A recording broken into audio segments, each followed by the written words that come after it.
Welcome to जय study. स्वागत है आज के सेशन में। आज हम बात करने वाले हैं मैथ्स के एक प्रैक्टिस सेट नंबर 6 के साथ। इससे पहले की सेशन देखने के लिए जय स्टडी यूट्यूब चैनल के प्लेलिस्ट में पहुंचे और 1 से लेकर 6 तक के सभी प्रैक्टिस सेट को आप बहुत आसानी से सॉल्व करें। अगर किसी भी प्रकार की कोई कंफ्यूजन हो तो कमेंट सेक्शन में कमेंट करना बिल्कुल भी ना भूलें। चलिए स्टार्ट करते हैं क्वेश्चन नंबर 1 के साथ। उम्मीद करते हैं कि अगर आपने ये क्वेश्चन किए तो आपको एग्जाम्स में as it is same question देखने को मिलने वाले हैं। आइए प्रश्न संख्या 1 क्या कहता है। प्रश्न संख्या 1 में हमें दिया गया है कि 24,649 का वर्गमूल ज्ञात कीजिए।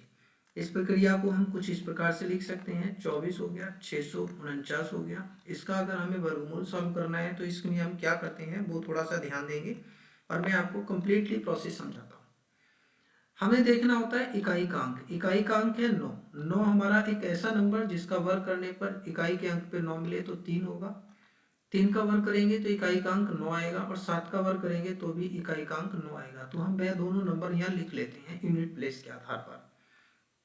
अब हमें नेक्स्ट ध्यान देना होता है कि अगर हमें वर्गमूल निकालना है तो लास्ट की 2 डिजिट यानी कि दहाई तक की संख्या छोड़ देते हैं, शेष बचे नंबर पर फोकस करते हैं। अब हम ये देखेंगे कि वह कौन सा नंबर है जिसका वर्ग करने पर 246 या 246 से कम मिले।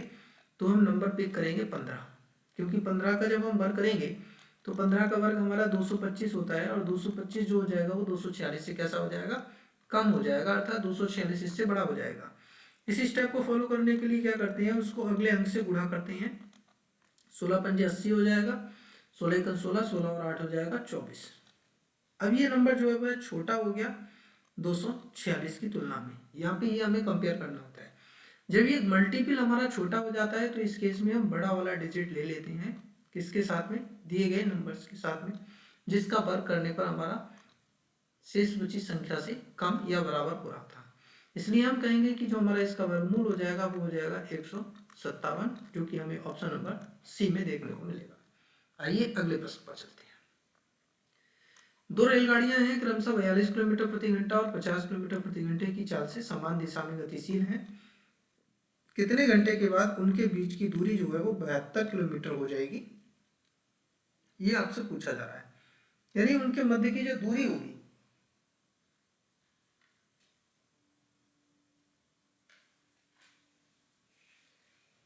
वो 72 किलोमीटर हो जाएगी। समान दिशा का केस मतलब होता है जब एक ट्रेन हमारी इस दिशा में जा रही है और दूसरी ट्रेन भी इसी दिशा में जा रही है, तो जो हमारी सापेक्ष गति होती है,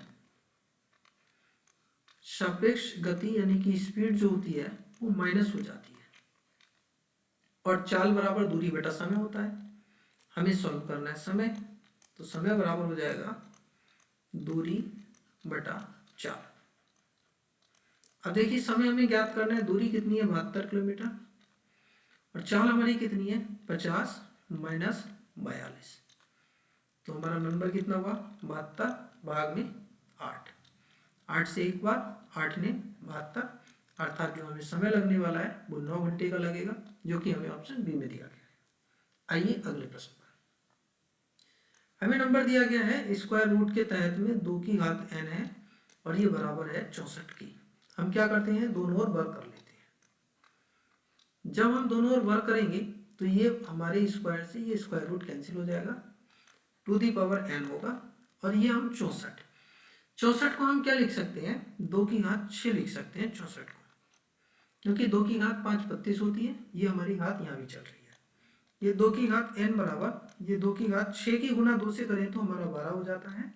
अब देखिए जब आधार समान होते हैं तो घातें बराबर हो जाती हैं, इसलिए n का वैल्यू जो हो जाएगा वो 12 हो जाएगा। आइए अगले प्रश्न पर। हमसे कहा गया है निम्नलिखित में से आरोही क्रम बताइए किस भिन्न में है। देखिए जब हमें भिन्न का अंतर यहाँ पे 5 है, यहाँ भी 5 है और यहाँ भी 5 है, जब अंश और हर का अंतर अगर हमें कैसा मिले, समान मिले, तो इस प्रकार के केस में जिस भिन्न का अंश सबसे बड़ा होता है वह भिन्न सबसे बड़ी होती है और जिसका अंश सबसे छोटा होता है वह भिन्न सबसे छोटी होती है। तो सबसे छोटा 2/7, इससे बड़ा हो गया 3/8 और इससे बड़ा होगा 4/9, अर्थात ऑप्शन ए जो होगा वो हमारा सही जवाब हो जाएगा आरोही क्रम के केस में। 6 शहर हैं जिसमें CEET में बैठने वाले उम्मीदवारों की संख्या लाख में हमें दी गई है, ये आप भली भांति देख पा रहे होंगे। और कहा गया है प्रश्न, हमें शहर ABCDEF दिए हैं और ये उम्मीदवारों की संख्या के बारे में जानकारी दी गई है। हम नंबर्स ध्यान देंगे तो 0 से लेके 5 तक का 5 से लेके 10 तक का यानी 5 का गैप है, हाफ करेंगे तो 2.5 हो जाएगा, अर्थात 2.5 के डिफरेंस के साथ आधे सेक्शन में, टोटल में 5 के डिफरेंस के साथ। शहर A में CEET में बैठने वाले उम्मीदवारों की जो संख्या हो जाएगी वह कितनी हो जाएगी, ये रहा सेक्शन A और ये रहा 30 और 25 के जस्ट मध्य में है, तो 30 और 25 के जस्ट मध्य में हमारा कितना हो जाएगा 27.5 लाख, जो कि हमें देखने को मिलेगा ऑप्शन नंबर ए।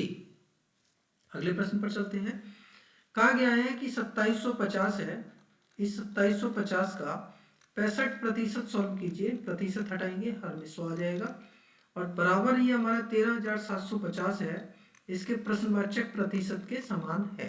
हालांकि हम प्रतिशत को सेम रख सकते थे, लेकिन जब हमने इसे चेंज कर दिया है तो नो प्रॉब्लम, ये हमारे 100 से 100 कट जाएगा क्योंकि आर में है, दोनों साइड है, ये अंश में 0 से 0 कैंसिल कर लीजिए।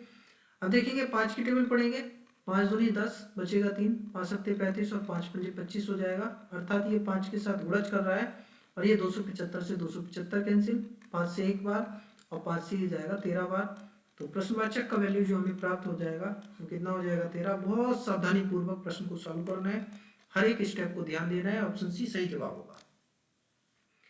कहता है आम के दाम में 10% की कमी की गई, पुनः इस कम किए गए दाम में 10% की वृद्धि कर दी गई, बताइए फाइनली आम के दाम में कितने प्रतिशत की कमी हुई है। पहले 10% की कमी हुई अर्थात माइनस की, फिर 10% की वृद्धि हुई अर्थात प्लस की, माइनस की गुणा प्लस से करते हैं तो माइनस होता है, 10 गुणा 10 और भाग में आ जाएगा 100, 0 0 0 0 कैंसिल, और ये प्लस के 10 माइनस के 10 कैंसिल, एक की गुणा एक में करेंगे तो माइनस का 1% हो रहा है, जिसका सही अर्थ हो जाएगा कि 1% की क्या हो रही है, कमी हो रही है, जो कि हमें ऑप्शन बी में दिया गया है। कहते हैं 7 के प्रथम 10 गुणजों का औसत बताइए कितना होगा। हम लिख सकते हैं 7, 14, 21 और इसी प्रकार से हम चलेंगे और कहाँ तक जाएंगे 70 तक जाएंगे, क्योंकि 7 के 10 गुणा 70 तक पहुंचेंगे। 7 ओवेनिस्ट ले लीजिए, 1 2 3 हो जाएंगे, एंड शोन ये हमें 10 तक ले जाएगा।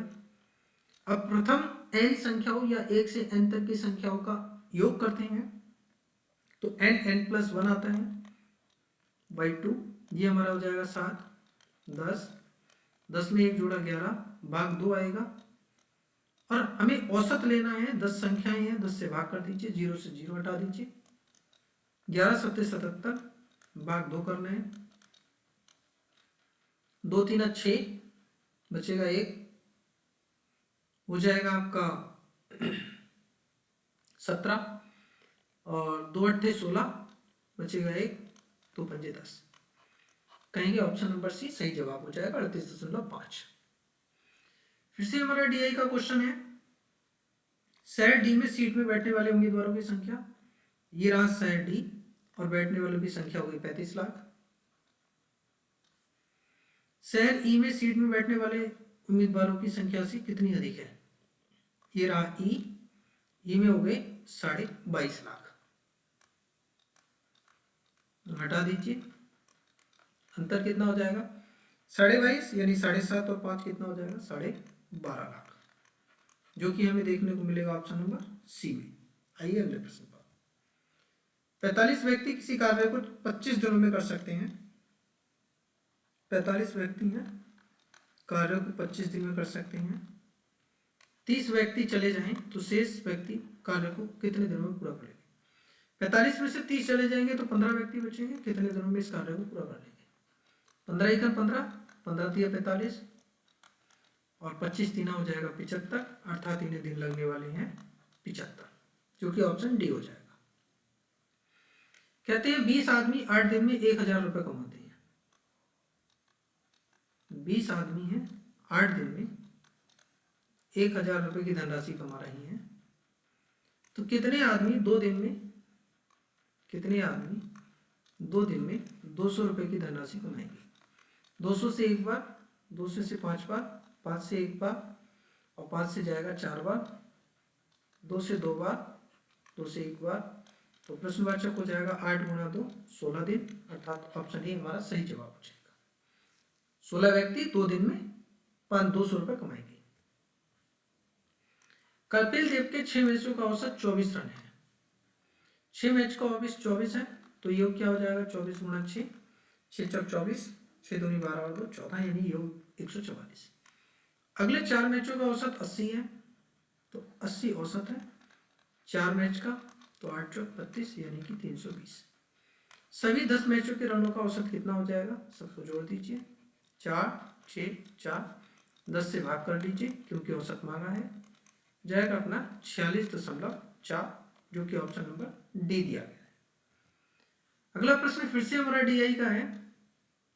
शहर एफ में सीट में बैठने वाले उम्मीदवारों की संख्या, एफ सीट में बैठने वाले उम्मीदवारों की संख्या है 30 लाख। शहर बी में सीट एग्जाम में बैठने वाले उम्मीदवारों की संख्या का लगभग कितने प्रतिशत है। बी में सीट एग्जाम में बैठने वाली संख्या 32.5 लाख। 32.5 लाख का कितना प्रतिशत है, ये हमसे पूछा गया है। अगर हम इस दशमलव को हटाएं तो एक जीरो यहाँ पर आ जाएगा, 5 छंग 30 हो जाएगा, 5 पंजे 25 हो जाएगा और 5 छंग 30 हो जाएगा, यानी 60 हो गया। 5 से ये 12 बार जाएगा और 5 से ये 13 बार जाएगा। नंबर हमें कितना प्राप्त हो गया, 12 गुणा 100 यानी 1200 और भाग में 13%। देखिए हमारा कंप्लीटली एक बार तो जाएगा नहीं, तो हम क्या करेंगे, इसे 3 डिजिट में सॉल्व करेंगे। 13 निमा 117, बचेगा 3, हो जाएगा 30, 13 दूनी 26, हमारा कह सकते हैं इसे लगभग 92%, जो कि ऑप्शन सी हो जाएगा। अगला प्रश्न कहता है दो संख्याओं का गुणनफल 4320 है तथा उनका मासा 45 है, तो उनका लासा ज्ञात कीजिए। हमारा केस होता है पहली संख्या गुणा दूसरी संख्या, अर्थात दोनों संख्याओं का गुणनफल बराबर मासा गुणा लासा, और लासा यानी एलसीएम। सॉल्व कर लीजिए। 5 ने 45, 5 अट्ठे 40, बचेगा 3, 5 छः 30, 5 चौक 20।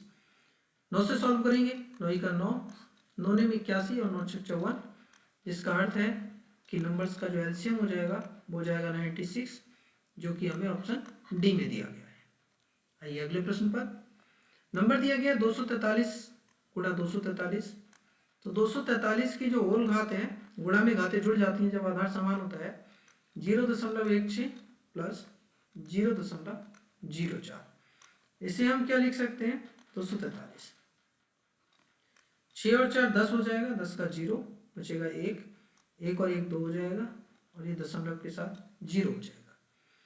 अब देखिए हमें 0.20 दिया है ना, इसे दशमलव को हटाएं तो भाग 100 आता है, और 20 से 1 बार, 20 से 5 बार, अर्थात हम इसे ये लिख सकते हैं 243 की होल घात में 1/5, और 243 को क्या लिख सकते हैं 3 की घात 5, और गुणा में चल रहा है 1/5, 5 से 5 हटा दीजिए, हमारा नंबर कितना प्राप्त होगा 3, और 3 हमें ऑप्शन बी में प्राप्त होगा। किसी भी प्रश्न में किसी भी प्रकार की कोई कंफ्यूजन होती है तो आप कमेंट सेक्शन में अपनी प्रतिक्रिया अवश्य दें। सेशन को साथियों के साथ जरूर शेयर करें, जो भी यार दोस्त दुश्मन मित्रगण जितने भी हैं सभी को एक बार शेयर जरूर करें, ताकि ज़्यादा से ज़्यादा स्टूडेंट्स इस सेशन को देख पाएँ। और प्रथम बार जुड़े हैं तो चैनल को सब्सक्राइब करके बेल आइकन दबाना ना भूलें। 2 अंकों की संख्या अपने अंकों के योग की 7 गुनी है। जो भी हमारे अंक हैं उनके योग का कितने गुना है 7 गुना, ये केस हमें कहा गया है। इसके अंक पलटने से जो संख्या बनती है वह मूल संख्या से 18 कम है, तो कौन सी संख्या होगी। देखिए इस प्रकार के केस में हम सीधे सीधे ऑप्शन लेंगे। मैं आपसे ये कहता हूं कि एक नंबर 42 है, अगर हम इसके अंक जोड़ें तो 4 और 2 6 हो जाएगा, और इस 6 का अगर 7 गुना करें तो हमें कितना प्राप्त होगा, आगे 42 प्राप्त होगा, यानी पहली प्रॉपर्टी कंप्लीट हो गई। और अगर हम इसमें से 18 घटा दें तो 4, और 3 में से 1 जाएगा 2, और 42 के अंक पलट दो तो 24 ही प्राप्त होगा। इसका अर्थ है कि जो हमारा ऑप्शन नंबर बी है वो सही आंसर होगा। बेस्ट कंडीशन यही होती है कि ऑप्शन पिक कर लीजिए इस प्रकार के टाइप में। कहते हैं एक व्यक्ति 5 घंटे में धारा की दिशा में 80 किलोमीटर जाता है। जब नाव और धारा आती है, देखिए जब ट्रेन में जाते हैं तो सापेक्ष गति क्या होती है माइनस, लेकिन जब हम बोट में जाते हैं तो सापेक्ष गति क्या होती है प्लस, और विपरीत जो होती है हमारी वो माइनस होती है। ये दोनों केसेस आपको ध्यानपूर्वक याद रखने हैं। 80 किलोमीटर की डिस्टेंस, तो नाव की गति धारा की गति प्लस 80 किलोमीटर की डिस्टेंस 5 घंटे में जा रहा है, अर्थात 16 किलोमीटर प्रति घंटे की गति से जा रहा है। और x माइनस वाई जो हमारा है वो 80 किलोमीटर की गति इस दूरी 10 घंटे में तय कर रहा है, अर्थात 8 की स्पीड से। हमसे क्या पूछा गया है कि धारा की चाल ज्ञात कीजिए। हम क्या करेंगे, घटा देंगे, माइनस प्लस ये माइनस, तो ये x से x कैंसिल हो जाएगा, हमारे पास 2y बचेगा शेष, और ये हमारा यहाँ रहेगा 8। तो y यानी कि धारा की चाल जो हो जाएगी वो हो जाएगी 4 किलोमीटर प्रति घंटा। प्रश्न कहता है एक रिंग की बाह्य त्रिज्या 10 सेंटीमीटर और आंतरिक त्रिज्या 8 सेंटीमीटर। ये हम इस प्रकार से कह सकते हैं, ये हो गई आंतरिक त्रिज्या 8 सेंटीमीटर और ये हो गई बाह्य त्रिज्या 10 सेंटीमीटर। तो रिंग का क्षेत्रफल देखिए, आंतरिक क्षेत्रफल और बाह्य क्षेत्रफल, हम इस बाहर वाले क्षेत्रफल से आंतरिक क्षेत्रफल निकाल दें तो रिंग का क्षेत्रफल मिल जाएगा। पाई आर स्क्वायर होता है, बाहर वाला हो जाएगा 10 का स्क्वायर माइनस का पाई आर स्क्वायर यानी कि 8 का स्क्वायर। तो पाई दोनों में वेनिस्ट है, 10 का स्क्वायर 100 में से 64 गया तो कितना बचेगा 36। अब हम पाई का वैल्यू लगाते हैं, 22/7 गुणा में रहेगा 36। इनकी हमें करनी पड़ेगी गुणा क्योंकि ये डायरेक्ट सॉल्व हो नहीं रहा है। तो 36 का 2 गुना करते हैं 72, 72 के गुणा 11 से करेंगे, भाग में 7 रखेंगे, 11 दूनी 22 बचेगा 2, 11 7 77, 77 में अगर 2 जोड़ेंगे तो 7 9 हो जाएगा, भाग करना है इसे 7 से। तो देखिए 7 से एक बार गया, 7 से एक बार गया, फिर से 2 बचेगा, ये 22 हो जाएगा और 7 3 21 हो जाएगा। और 22 में से 21 गया तो 1 बचेगा, दशमलव लगाएंगे, एक बार जाएगा, फिर 3 बचेगा, 30 हो जाएगा, 7 चौका 28 हो जाएगा। और 1 के साथ 4 के साथ 3 हमारा ऑप्शन नंबर सी में है, इससे हम कह पाएंगे 113.143 सेंटीमीटर का स्क्वायर। कैसा लगा सेशन? लाइक करके कमेंट सेक्शन में अपनी प्रतिक्रिया अवश्य दें। सेशन को साथियों के साथ जरूर शेयर करना ना भूलें। प्रथम बार जुड़े हैं तो चैनल को सब्सक्राइब करके बेल आइकन जरूर दबाएं। मिलेंगे एक नए सेशन के साथ नए एपिसोड में। आपके लिए मैथ्स की, रीजनिंग की और हिंदी की क्लास प्रोवाइड की जा रही है। इसके साथ साथ जीएस के सेक्शन के बारे में भी विचार किया जा रहा है। जे स्टडी यूट्यूब चैनल की प्लेलिस्ट में जाके हर एक सेशन को आप देख सकते हैं और साथियों तक शेयर कर सकते हैं। Thank you for watching this session. जय हिंद, जय भारत।